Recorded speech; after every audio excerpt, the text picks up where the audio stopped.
오늘 이 본문을 해석함에 있어서 153, 153마리, 이 153이라는 숫자 때문에 굉장히 엉뚱한 해석이 참 많이 나왔다라는 것을 제가 간략하게 여러분에게 설명을 하고, 오늘은 어떤 해석들이 있었는지를 여러분과 좀 간략하게 좀 함께 혹시 여러분들도 그렇게 설교를 들어오실 수도 있을까 싶어서 오늘 그 부분을 먼저 좀 이야기를 나누고 오늘 말씀을 좀 함께 나누기를 원합니다.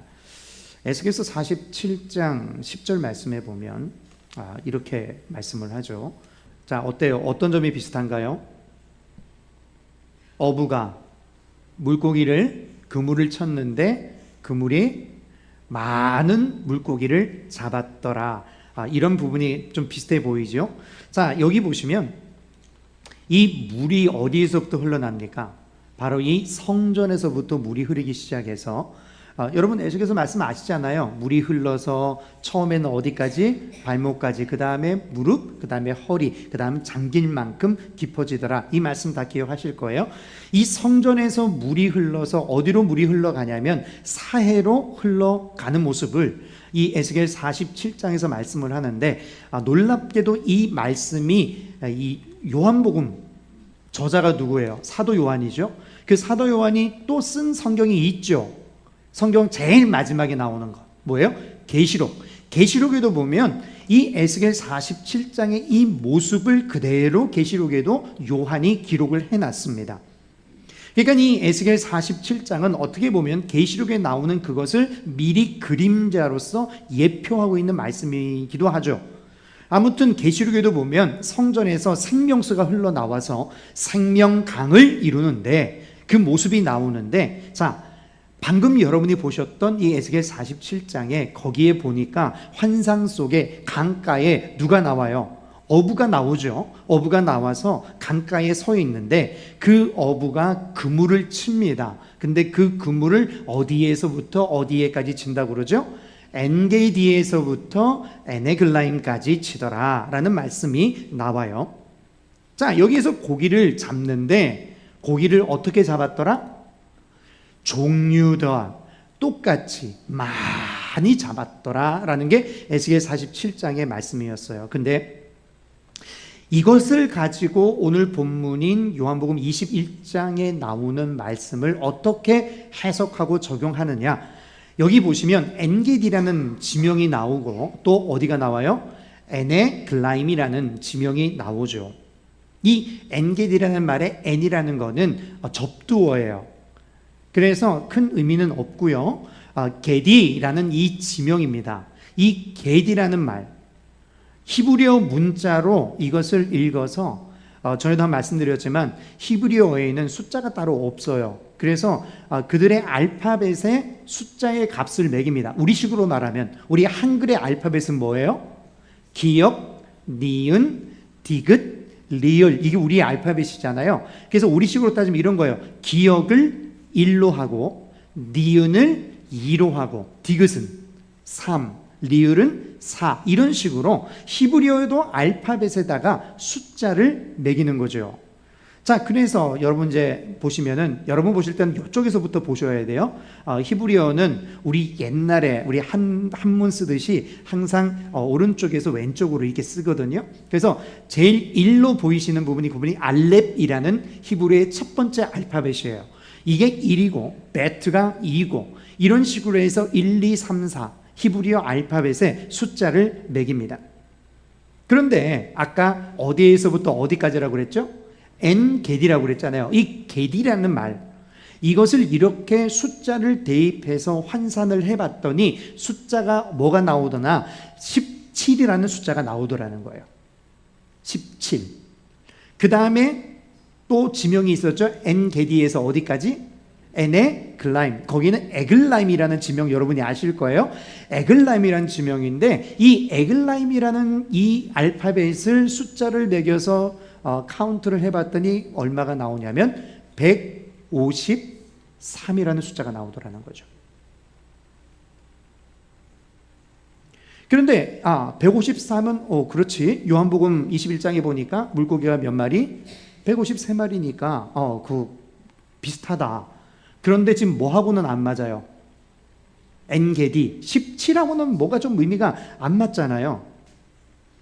그래서 이 신학자들이요, 이거를 이 17은 도대체 무슨 의미일까를 고민하다가 1부터 17까지 다 더해봤어요. 1 더하기 2 더하기 3 더하기 4 더하기 5 더하기 6 더하기 해서 어디까지? 17까지 더하면 뭐가 나올까요? 어떻게 하셨어요? 저는 이거 계산기로 두드려 봤거든. 하여튼 눈치라도 빨라야 돼, 그죠? 153이라는 숫자가 나오더라는 거죠. 그러니까 사람들이 무릎을 탁 치면서 아, 그렇구나, 이게 성경이 바로 이걸 얘기하고 있었구나. 17을 다 더해도 153, 거기다가 에글라임, 이게 뭐라고요? 153. 그렇다면 1부터 17까지 다 해도 153. 다시 말해서 이 말세의 모든 고기를 잡듯이 하나님께서 말세의 모든 민족을 그 그물로 다 잡는다라는 뜻이구나. 그러니까 우리도 열심히 나가서 뭐 하자? 열심히 고기 잡자. 뭐예요? 사람 낚는 어부되자, 선교하자, 전도하자, 이렇게 해석을 했어요. 어때요? 혹하지 않아요? 막 그럴듯해 보이지 않아요? 그래서 이 구절을 선교와 전도를 강조하는 구절로 많이 사용하기도 했습니다. 특별히 여러분이 아주 좋아하시는 우리 믿음의 선진 가운데 여러분 그 어거스틴, 성 어거스틴 아시죠? 어머니가 모니카고요. 그 어거스틴도요, 이 본문을 가지고 이렇게 해석을 했어요. 어거스틴은 여기서 한 발자국 더 나갑니다. 이 17이라는 이 숫자를 좀 더 나름대로 고민하고 해석을 이렇게 했어요. 자, 17이 도대체 뭐냐? 17은 10 더하기 7이죠. 맞아요, 안 해요? 내가 지금 어려운 질문 드린 거 아닌 것 같은데? 맞죠? 10 더하기 7인데 그러면 10은 뭐냐? 여러분 10 하면 여러분 머릿속에 탁 떠오르는 게 뭐예요? 10계명. 네, 잘하시네요. 10은 10계명. 그러면 7은 뭘까요? 7은 뭐 완전수 이렇게 생각하시는데 계시록에 보면 7 영에 대한 이야기가 있어요, 없어요? 있죠. 그 7 영은 뭐를 뜻한다? 성령을 뜻한다. 자, 그러면 10은 10계명이고 7은 7 영인데 10계명은 신약이에요, 구약이에요? 구약이죠. 계시록의 7 영은 신약이에요, 구약이에요? 신약이죠. 아하, 이거를 어떻게 해석하느냐? 신약과 구약을 다 더하니까 얼마더라? 17이더라. 그래서 1부터 17까지 다 더하면 그 말은 신약과 구약을 다 더하면 숫자가 얼마라고요? 17이 아니고 1 더하기 2 더하기 3 더하기 4 더하기 해서 17하면 얼마? 153이더라. 그러니까 이거는 뭘 의미하느냐? 신약과 구약에 나오는 모든 성도들을 가리키는 것이다. 아멘이 아니라 어거스틴이 이렇게 해석을 했단 말이에요. 어때요? 상당히 좀 식견이 깊이가 있는 해석처럼 보이죠. 근데 우리 믿음의 선진들이 아주 간단한 부분에서 실수를 해요. 신학자들도 아주 간단한 부분에서 실수를 해요. 자, 지금 우리 오늘 본문이 몇 장이에요? 요한복음 21장이죠. 요한복음은 누가 썼다고 그랬어요? 사도 요한. 문제는 뭐냐면 여러분들이 지금 요한복음을 우리가 함께 읽어보시면 아시겠지만 요한복음에 나오는 간혹 요한복음에 히브리 말이 단어가 나와요. 히브리 말이 한 번씩 등장하거든요. 근데 사도 요한은 그 히브리 말을 어떻게 하느냐? 꼭 거기다가 번역을 해놓습니다. 1장에도 보면 이런 말이 있어요. 주님을 찾습니다. 라삐요, 어디 계시오니까 이렇게 찾아요. 그래 놓고서는 요한이 성경에 뭐라고 기록하냐면 라삐는 번역하면 뭐라? 선생이라 성경에 굳이 풋노트를 달아놔요. 여러분, 라삐는 여러분들도 아는 단어죠. 랍비가 선생이라는 것, 제가 여러분에게 말씀드리지 않아도 여러분이 저한테 답을 하셨어요. 그러면 그 당시의 히브리인들도 랍비여 이렇게 부르면 알아먹었을까요? 못 알아먹었을까요? 알아먹죠. 히브리 사람들이니까. 그런데 요한이 그거를 굳이 번역을 해서 성경에 기록했다는 것은 무슨 말이에요? 이 요한복음을 읽고 있는 사람들이 기초적인 히브리어를 안다, 모른다? 모른다라는 거예요. 알면은 굳이 번역할 필요 없죠. 모르기 때문에 랍비는 번역하면 선생이란 뜻입니다라고 친절하게 풋노트를 달아놨단 말이에요.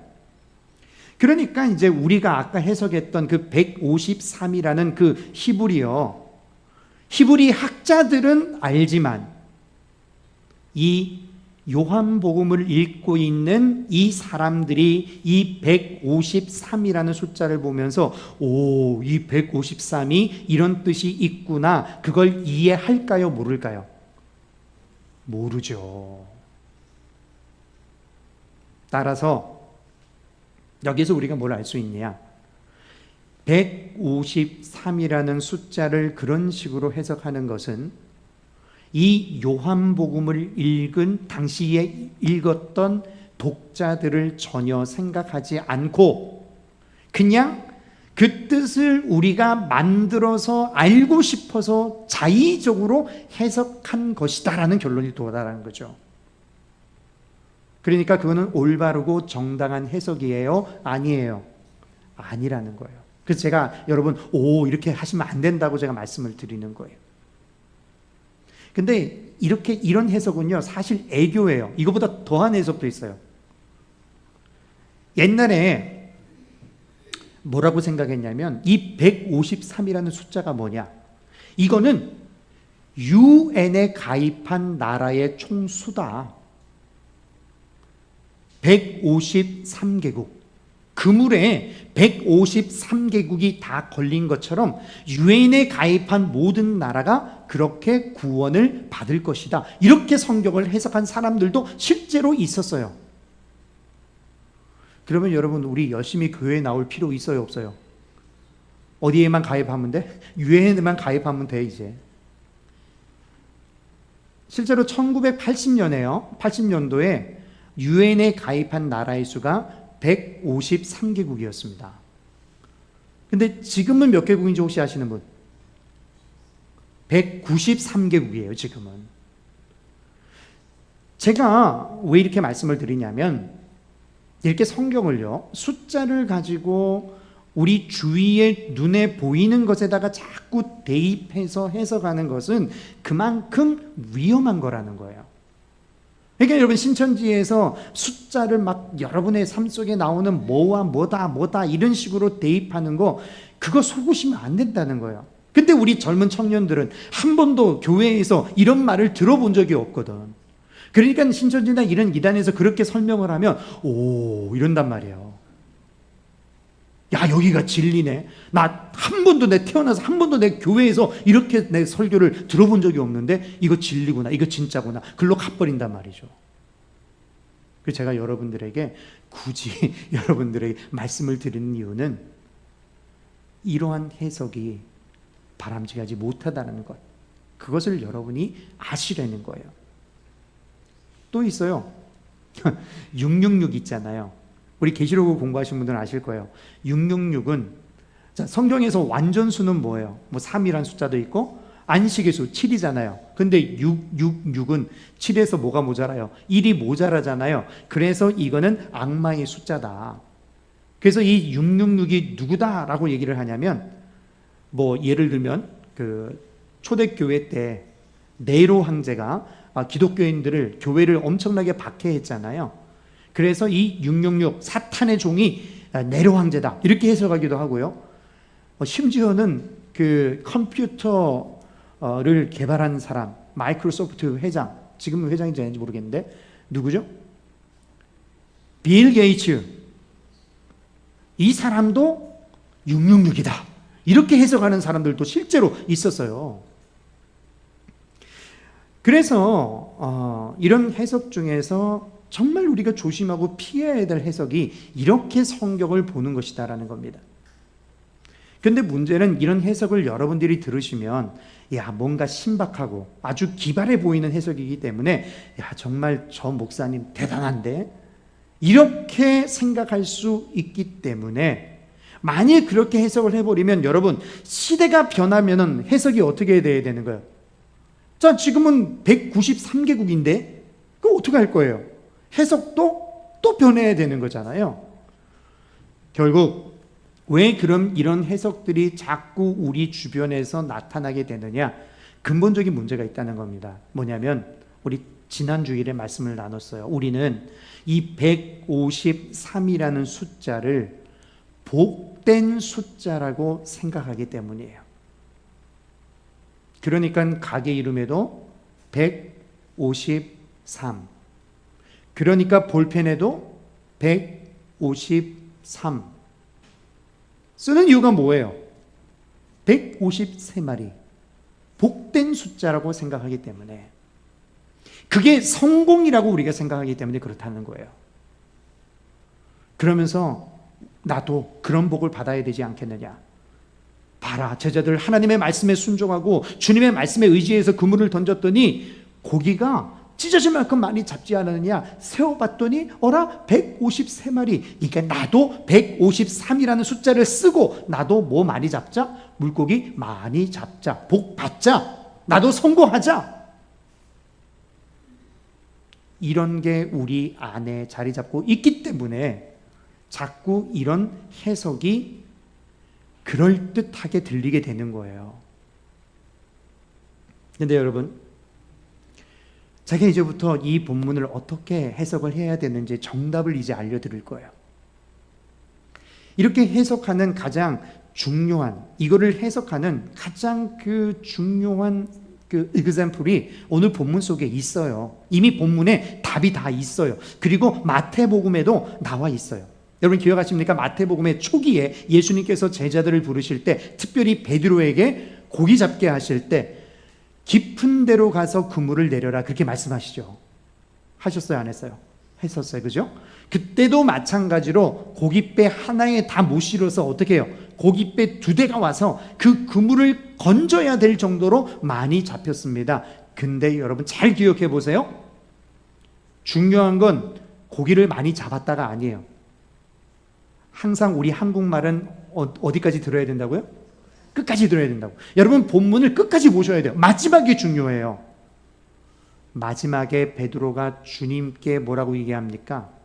주여, 나는 죄인입니다. 나를 떠나소서. 그때 주님이 하신 말씀이 이거예요. 내가 너로 누굴 낚는? 사람을 낚는 어부가 되게 하겠다. 그때 베드로가 뭐라고 얘기했는지 혹시 기억나시는 분? 베드로가 주님, 알겠습니다.